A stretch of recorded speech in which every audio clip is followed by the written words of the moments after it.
Hey, what's up guys? Welcome back to THFE Productions. Today I'm going to be covering what we saw at E3 for Rome 2 Total War. Now I'm sorry the audio isn't in here. I had to basically record my screen as it was going and the audio got messed up. But anyways, I'll be able to show you the footage. And what I'll try and do is basically bring you the commentary that they had during the demo and the presentation. So here you can see obviously the campaign map in all its detail. What they showed here is all the regions. There's going to be 157 of them, and I believe 47 are going to be grouped into larger territories in the region system that they've talked about previously. So here you can see all the different places. So the provinces are going to be made up of up to 4 regions, and as you can see here, you'll have the cities. The cities you can now see really close up. And also what they mentioned here is you have the pyramids of Giza, and also you have the Lighthouse of Alexandria, and they mentioned that these are big, epic wonders of the world that will give you some buffs, as we saw in Rome 1. Now looking at Alexandria itself, you can see it's sprawling, it's big, and there's urban development, and that's something we're going to be seeing that's pretty different on this map. Is you'll see the sprawl of your cities, and when you build them, and you'll see this in a little bit, you'll actually see them build onto the map, so you'll be able to see your cities expand. No longer will they be basically restrained to a small square. You'll see them start to expand and take up more and more of the map, and same goes for roads. Those will be spawned dynamically. And now we're going over here to see Antioch. Now, right here you can see sort of how the building will work. You have a construction site, so you can see bricks right there, and here you can see it being built. So you can upgrade your city with those bricks, so you can build new buildings, new build sites, and then once you have a build site, which basically gives you room to build, you can build various buildings and structures, and they've changed the UI and how it's going to work, but it looks awesome. The map here looks great, and obviously the real-time expansion of your cities is really cool to see. And now we're going to be spanning all throughout the campaign map, going all the way to the northern forest, and you can just see how varied the terrain is and how different even all these cities look. And you know, something that's pretty cool also is the variety of the terrain in terms of sea level. I know that may not be a big deal, but it really enhances the look of the map. Before in Rome 1 and all other games, it was kind of all flat, but here you can really get a sense of the heights and the valleys and all that, which really makes these varied places stand out that much more. So over here in the German forest, obviously is going to be much different than what you see in the low-lying country type of place as in Egypt here. Also here we can see Julius Caesar's army. The unit cards are like this, kind of like we saw earlier. They haven't changed them. I do think they're a little hard to read, but you know, that's something you get used to. And here you can see one of the mechanics where you have the available mercenaries. You hire them, and then immediately they're put into your army. So they're basically showing how you can recruit your forces and see them on the campaign map. And right here, this is going to be another agent. I believe this is going to be one of the heroes or champions. So you'll have access to spies as usual, and these champions here are going to be elite soldiers that you can embed in your army that will give you special stats. And I think they'll also have special campaign missions where they can have actions, I think probably assassinate or do various things. So those will be additional units that you'll see. Also, as you move your troops forward, you saw Caesar move forward, and his unit turned into a horse, so that might mean that he was on rapid advance, though I'm not sure. Anyways, we're going to go ahead and get into this battle right here. This is going to be the Battle of the Nile, which they said is a playable, basically a historical battle, and it might even be made into tutorial. Anyways, what you're going to see here is the Egyptian forces up on the hill. There's a couple interesting things to note. The pre-deployed bales that you'll see in action later, the elephants, chariots, these are going to be really awesome to see. And also what you're going to see in the back are these enormous ballistas, and these are actually to scale, so I was surprised, but I had to do some research, and it is believed that some of the ballistas were actually up to that size, so the siege works are just huge, and you'll be able to lug those around on these maps. Now over here, what you're going to see is an example of the combined land and sea battles. You can see the two fleets that are going to be duking out here. The ships are going to be armed with rams. They can do boarding action. They'll have different sorts of catapults, ballista, and also arrows. So you'll be able to have both these battles going on at the same time. You'll do landings with your ships and all sorts of stuff, which is really neat. Something you're seeing here is the huge change in elevation, and that's something that you saw not only on the campaign map, but is obviously making a return here. Just look at this, look at the variety. I love the way Egypt is portrayed, sort of with the Macedonian influences. It's much more historically accurate than what we saw in Rome 1. Anyways, you can see the ballista shooting their shots. They're going to make huge damage on the Roman forces moving up the hill. And what I really like is the detail on these maps. Look at what they've built into the side of it. Also right here you can see these he selected one unit and it comes with 2 boats. So something they've said is these boats will come in more than 1 ship per unit card, which will make the battles that much larger.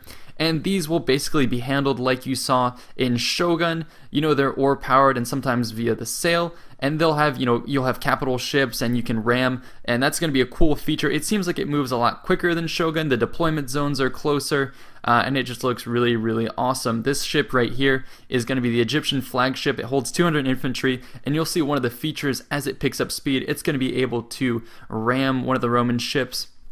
So the details are incredible, and just these combined battles are epic. Now you can see right here this ship gaining speed, and what you'll be able to do is if you get enough speed, you'll be able to ram and basically destroy these ships right here. So something they talked about in this E3 presentation was the weight they're trying to give every unit. So not only in terms of the ships, but also when you have heavy infantry, they'll be able to push and compress the units they're fighting. Same goes with chariots and whatnot, and in particular elephants.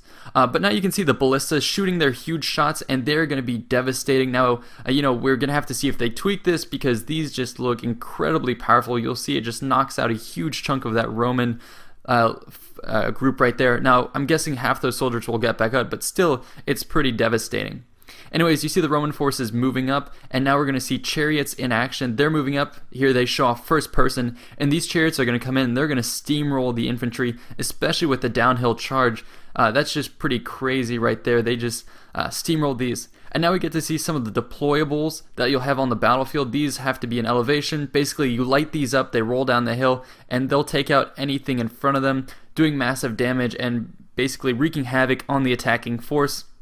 So that's something you'll be able to do. Also right here, take note that there is a capture point on top of the hill. So these are going to be implemented with battles. It's something we saw with online multiplayer for Shogun 2, but it's going to be seeing a return, it seems like, in these historical battles. And I think the context for it is going to be maybe strategic locations in a historic battle, or if you have to get the baggage train of the enemy. That's something they've mentioned as a new type of game type you'll be seeing.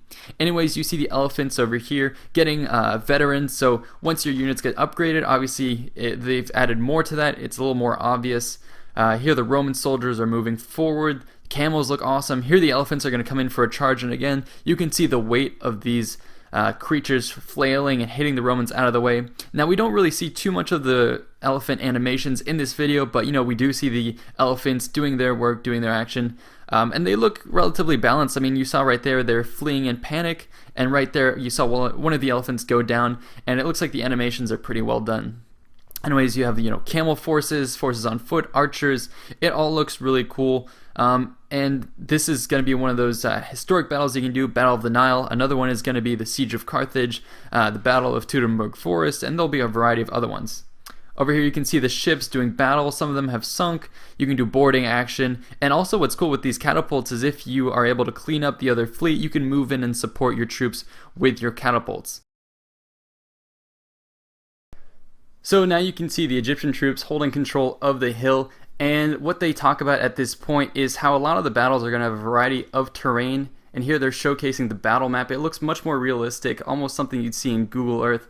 So, you know, you can route the enemy from the field, of course, and as we saw with the baggage train and the thing on top of the hill, you may not have to slaughter all the enemies, you might just have to take control of strategic points in order to win a battle. Anyways, this was a really cool example. I look forward to seeing more of it in the future. Anyways, this is the brief demo that we saw at E3. You know, you see a bit more of the standard trailer right here, but that's going to be about it for the video, guys. Then they go ahead and talk a bit more about multiplayer. They say that they're going to have a lot more game types that are coming out. They don't want to specify anything. You know, they're going to see the return of the traditional game types as we saw, player versus player, probably the strategic locations that you saw in Shogun, and then some more that they don't want to let out of the bag. So anyways, guys, I hope you enjoyed. I'll try and bring you the next version with audio once they release that.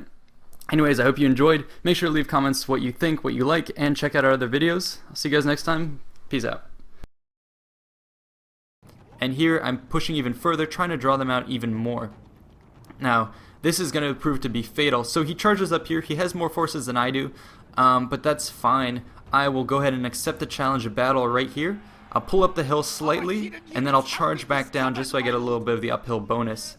So he's not sure whether or not to commit right here, because in the past I've sprung traps on him. So it's a little bit of a back and forth there. So with his cavalry distracted, what I do is I move my center forces up, deploy my archers and my foot soldiers. I know that his cavalry are distracted, and because of that I'm able to spring the trap over here. So he did leave some rear guard here, but not enough, and so I'm able to deploy my light cavalry on the side, on the left, and my heavy cavalry in the center. They're going to go ahead and smash his forces. As they do this, you can see my arrows coming in from the center push, so I timed both of these together just as his cavalry forces on the side were distracted. And now what I do is, to prevent his cavalry from coming back and assisting his troops, I engage this flank here. Now I'm not going to stay engaged for too long. I don't want to lose my horses, so I engaged long enough to get them pinned down, and then I move my cavalry forces back, and you can see there moving my support troops here. So as I pull my forces back, if he is dumb enough to follow me, I'll shoot him, but of course this was a good opponent and he did not chase me, so that was smart enough. But I'm able to get some parting shots off as he's going to support his troops. Now over here, his ninja units here that are still here are throwing their small bombs. These are wreaking havoc on my men. Plus what he's done is he's able to set up his forces on the hill. So what he's done is, instead of sending in all his forces, he's setting up a perimeter and he's basically shooting up everyone. So I deploy some more cavalry forces in here, knock out his ninjas because I know they're going to be troublesome, and then I pull out back to my side of the field, because I know the more I commit troops, they're going to be in a death trap from his forces up on the hill and his returning cavalry. So I don't want to get bogged down here, and I'm going to start pulling out my forces slowly.